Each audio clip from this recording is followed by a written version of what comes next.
Nós voltamos a conversar ao vivo agora com o professor de Relações Internacionais da ESPM, Leonardo Trevisan, sobre mais um dia de conflito entre Rússia e Ucrânia e tudo o que envolve esse cenário que a gente está acompanhando.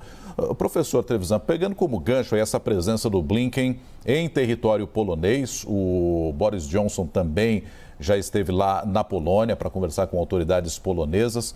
Como é que o senhor avalia a atuação de algumas dessas figuras do cenário internacional, principalmente quando a gente olha para o presidente americano Joe Biden? É uma atuação que é ativa ou ele está vindo mais a reboque daquilo que é decidido por autoridades da Europa, professor? Olha, Roberto, eu penso que talvez a atuação do presidente Biden, para usar uma expressão clássica que a mídia americana está usando, está alcançando seus objetivos. Esse é o ponto. Quais são esses objetivos? A popularidade, a visão da população americana, principalmente do eleitor americano, em relação à atuação de Biden, melhorou muito. Ele tinha isso já foi medido, os americanos são muito precisos nesse aspecto. Isso estava medido na crise da Ucrânia, que vinha desde novembro, ele tinha um apoio de apenas 32% da população. Essa medida é de 3 dias atrás, ela já está em 44%. O tom com que ele usou nas expressões das sanções, o tom muito firme usado em relação... O eleitor americano entendeu isso de uma forma favorável. Isto é exatamente aquilo que Biden mais desejava, porque ele vai se apresentar nas eleições de midterm, nas eleições de novembro, tendo uma atuação internacional, um protagonismo internacional muito firme.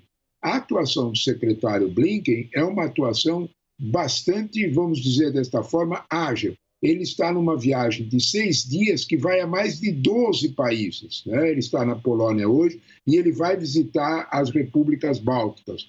Não há dúvida nenhuma que ele está levando uma mensagem de proteção dos Estados Unidos, como você ressaltou algumas vezes na cobertura, uma mensagem de proteção dos Estados Unidos àqueles que são integrantes da OTAN. Nunca nos esqueçamos do famoso artigo 5º da OTAN. Se um integrante da OTAN for atacado, todos devem defendê-lo. O todos inclui o poderoso Estados Unidos. Então, de alguma forma, essa visita de Blinken a essas nações mais fragilizadas e, de alguma forma, mais ameaçadas pelo poderio russo, tem exatamente esse sinal. Sem dúvida nenhuma, para esses ameaçados, essa visita é confortadora. Agora, professor, em relação à possibilidade de uma mediação do conflito, aí eu chamo a atenção para Biden, o próprio Macron parece ter tentado e muito esse tipo de ação, o Boris Johnson também tem falado muito sobre o conflito, mas menos entrado em diálogo com o Putin. Talvez o Macron lá na Europa seja aquele que mais tem conversado com o Putin por aquilo que a gente tem de informação. E, por outro lado, nós temos a China como um ator importante no cenário das relações internacionais nesse momento. Algum desses atores poderia, de algum modo, tentar uma mediação mais direta com o presidente Vladimir Putin? Eu me lembro que o ministro de Relações Exteriores da Ucrânia, o Kuleba, disse nessa semana: vamos tentar aproveitar que a China tem uma boa relação com o Vladimir Putin para saber se exerce algum tipo de influência nessa história toda. Algum desses atores poderia desempenhar um papel que possa ser decisivo no conflito ou não, professor? Olha, a pergunta é interessante porque 2 desses atores muito importantes, os 2 maiores estados europeus, a Alemanha e a França, já têm carro.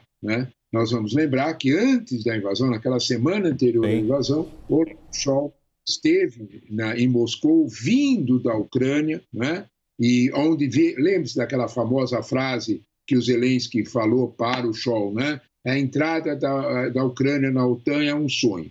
Então, quando a gente olha para esse quadro, o Scholz chegou com isso no Kremlin, o Kremlin recebeu bem, o mundo entendeu, as bolsas subiram, infelizmente os Estados Unidos não concordaram, porque seria, de alguma forma, um recuo.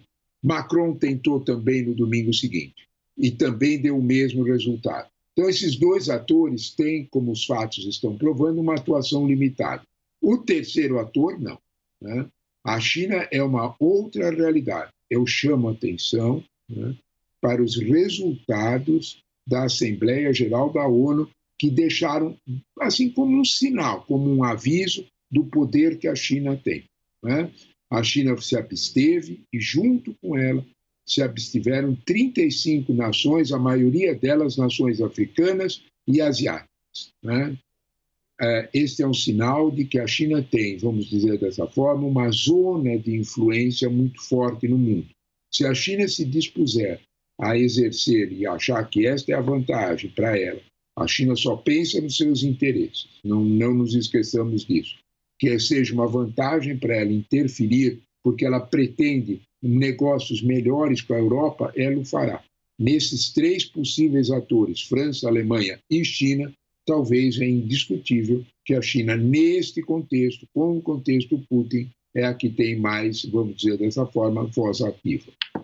Com Biden não daria diálogo, professor?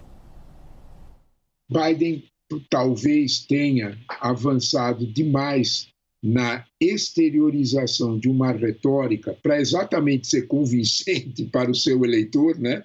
Ele exteriorizou uma retórica algo incisiva demais. Ele mesmo, até essa retórica contrariava a imagem de Biden. Não nos esqueçamos do seguinte, Biden é alguém que tem uma experiência em relações internacionais enorme. Ele foi durante mais de 20 anos, além de ter sido vice-presidente, ele foi durante mais de 20 anos presidente da poderosíssima Comissão de Relações Exteriores do Senado americano. Essa comissão é a que define o valor, o dinheiro dado tanto às Forças Armadas americanas como o dinheiro dado aos aliados.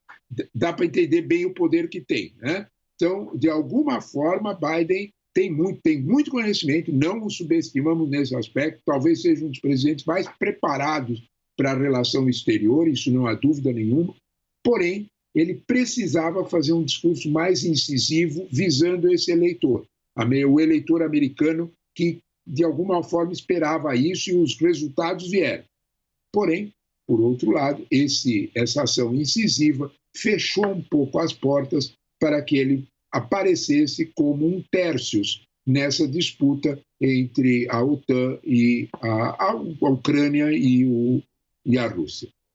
Professor Trevisan, há pouco nós acompanhamos com imagens da CNN Internacional e a correspondente in loco lá em Kiev a saída de algumas pessoas, né, tentando escapar do conflito. E a correspondente dizia que o cerco a Kiev é muito forte nesse momento, estão aí as imagens para a gente conferir, de algumas pessoas saindo com sacolas, animais de estimação e tentando deixar a cidade porque parece iminente a chegada dos russos à capital ucraniana.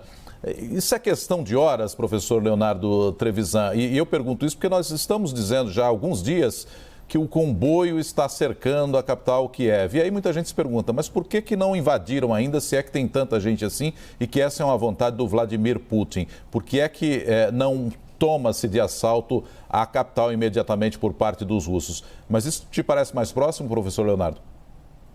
Olha, quando nós olhamos o mapa, o Diego mostrou o mapa novamente, né? Nós temos uma ideia melhor de que há um cerco, há uma expansão, vamos dizer dessa forma, da mancha de ocupação russa, né? Não é só Kiev que está cercado, há uma expansão disso, é esse o mapa, né? Há uma expansão disso em todas as direções, né? Principalmente ao norte, vindo da Bielorrússia, Belarus, a leste, vindo da própria Rússia, ao sul, com a Marinha Soviética fazendo exatamente o cerco e a chegada até Odessa. O ponto de toque será a necessidade ou não do uso da aviação, né? Putin não está pretendendo fazer bombardeios aéreos exatamente para não, vamos dizer dessa forma, ofender a sensibilidade dos russos. Muitos russos têm, praticamente todos os russos têm parentes na Ucrânia, relações com essas pessoas ou amigos ucranianos. São nações que eram muito próximas, né? Não nos esqueçamos que 40% dos ucranianos aproximadamente falam russo, principalmente a região do leste. Quando nós olhamos para esta situação, né, de alguma forma, o uso da aviação será fatal. Se os russos usarem a aviação, e o sinal de retirar os civis é exatamente esse, Nuno. Já fizeram isso na Síria. Eles estão permitindo que os civis saiam porque eles pretendem usar fogo mais forte. Nesse caso, se isto acontecer, será o que você disse, uma questão de horas, porque, de fato, se a aviação russa iniciar o bombardeio, nós vamos ter uma situação de bastante tragédia.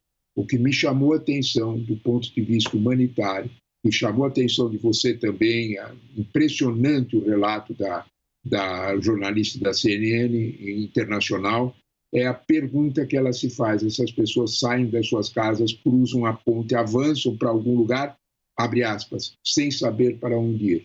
Pensa um pouco, olha a idade dessas pessoas, pensa um pouco na relação disso.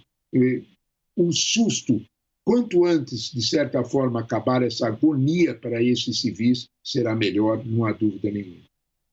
Professor Leonardo Trevisan, professor de Relações Internacionais da ESPM, muito obrigado pela companhia nessa manhã de sábado, ajudando a gente a entender melhor esse conflito. Um bom dia para o senhor. Até a próxima, professor. Bom dia, Roberto Nonato. Obrigado pela atenção de vocês e pelo convite. Bom dia a todos. Muito obrigado.